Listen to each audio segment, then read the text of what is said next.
Oh, it's you. Yeah, I'm waking up here this morning and amazing fast Wi-Fi connection.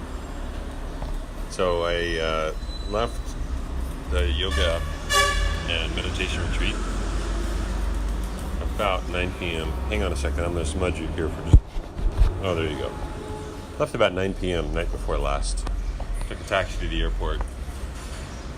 Traveled until about 1 o'clock yesterday afternoon. Slept maybe an hour and a half, 2 hours. So I came here, get to the hostel.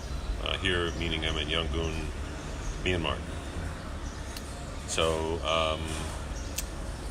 went right away. It was late afternoon. I took a nap, went to the Swigadon Golden Pagoda. It was sunset and everything was golden, so I'll put a couple pictures up later.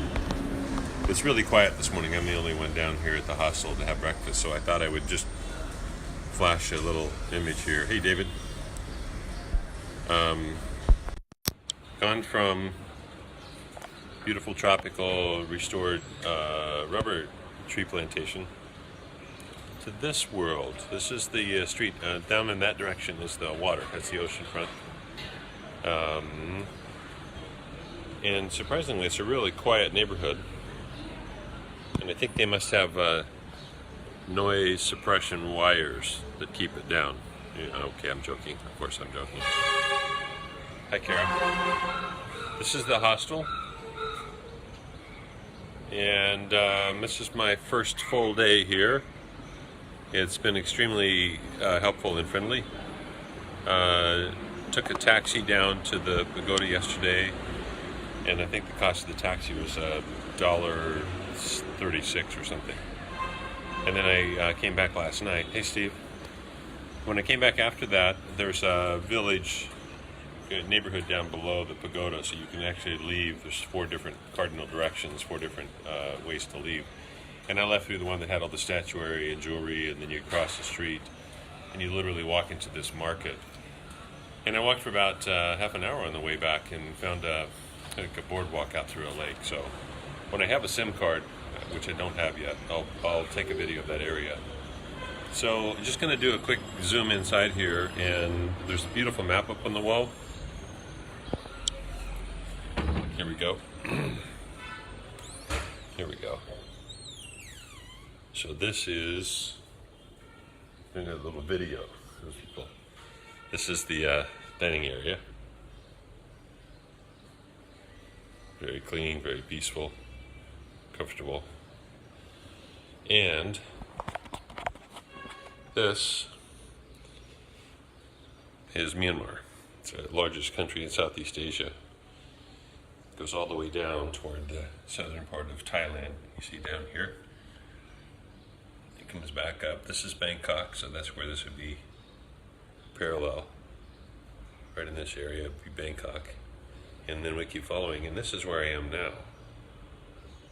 So there are parts of Myanmar that are off limits. Government conflicts and native tribes and what have you. And then there are parts of it that are more natural and not very developed, so you get to see the old tribal villages and the old temples. So, yeah, right now I'm in the very bottom down here in Yangon. Places that have already been recommended, going to Bago certainly is one. The area here about Mandalay. And then I've had people recommend things for me in the Shan state. So, and I'm slowly going to take my time and figure out, here's a great map they have here. It kind of shows the highlights of moving around to get the reflection. That's what I saw yesterday. It's not what I saw. This is what I saw yesterday. So I am going to go back outside. Hey, Tara.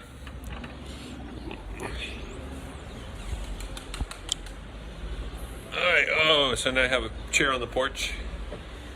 So the first thing I notice, it's not nearly as hot and muggy as it was in India.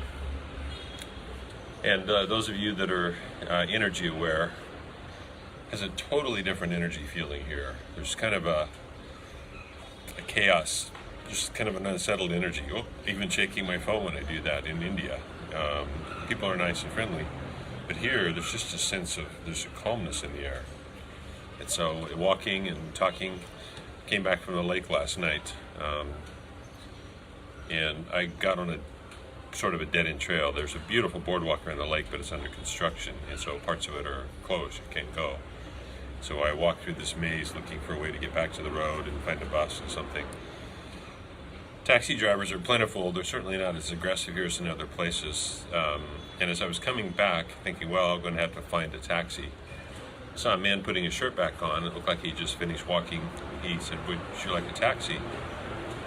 And the tone of his voice got my attention.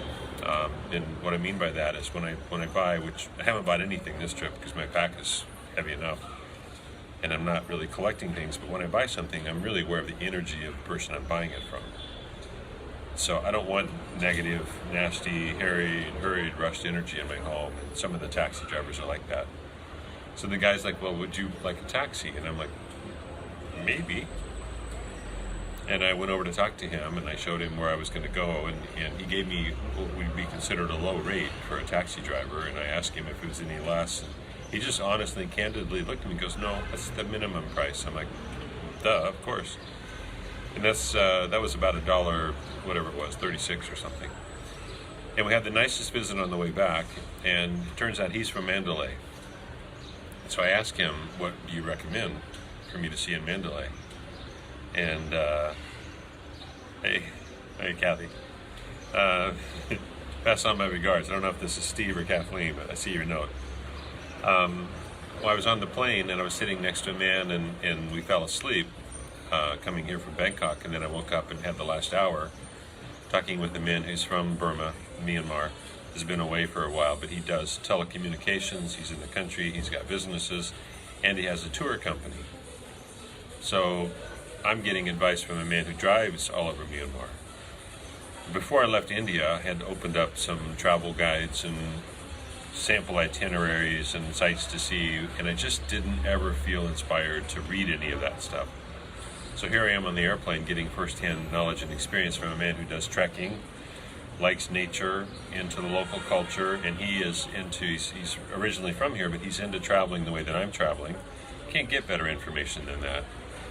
And then the man with the taxi last night, and then the man at the front desk, when he came in, I'm like, I'm tired, I'm gonna take a nap. And when I woke up, when I woke up, he looked at the clock and he goes, oh, this would be a very good time. And I just listened, I'm like, okay. And I got to the Shwebagun as the sun was setting and all the colors were changing. So anyway, this is where I'm at now. I have fast Wi-Fi, get myself a SIM card. I'll post some other things from around the area. So ciao, everybody. Have a great night for you, great day for me. Ciao.